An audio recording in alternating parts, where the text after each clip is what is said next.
सण महाराष्ट्राचा संकल्प अन्न सुरक्षिततेचा या अभियानाअंतर्गत ही कारवाई झाली। या अभियानाअंतर्गत खवा, स्वीट मावा, गाईचं तूप, खाद्यतेल, दूध, पनीर, बटर आणि वनस्पती भगर अशा एकूण 654 पदार्थांचे नमुने तपासणीसाठी घेण्यात आले। 216 अन्न नमुन्यांचे अहवाल मिळाले आहेत आणि या अहवालाच्या आधारे ही कारवाई करण्यात आली आहे। सागर आव्हाड आपले प्रतिनिधी आपल्यासोबत जोडले गेलेत। सागर, खरं तर पुण्यामध्ये ऐन सणासुदीत 2 कोटींचा भेसळयुक्त साठा सापडणं अतिशय मोठी कारवाई ही आहे। यानंतर पुढे कसा गुन्हा दाखल करण्यात आलाय, पुढची कारवाई कशी होतीये? नक्की आपण जर पाहिलं तर अत्यंत मोठी कारवाई जी आहे 2 कोटीचा हा सगळा साठा आहे।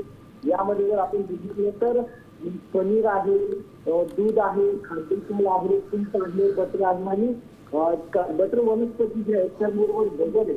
तेव्हा असे एकूण जे पदार्थ आहेत 653 पदार्थांचे नमुने जे आहेत घेतलेले होते आणि त्यामध्ये भेसळयुक्त आढळलेले आहे। आणि आपण जर पाहिलं तर आता दिवाळीच्या तोंडावरती अनेक कंपन्या असतील किंवा अनेक व्यापारी असतील त्यांच्याकडून ही भेसळ केली जाते आणि त्यानुसार ही कारवाई जी आहे ती गेल्या आठवडाभरापासून सुरू केलेली आहे आणि अत्यंत हा मोठा साठा आहे। त्यामुळे नागरिकांनी या सर्व गोष्टी घेताना त्याची खात्री करून घ्यावी, खरंच ते भेसळयुक्त नसेल ना याची खात्री करावी आणि ते द्यावं, अन्यथा अर्थातच सागर, हा सगळा साठा सापडल्यानंतर आता कडक कारवाईची मागणी नागरिकांकडून सुद्धा केली जाते।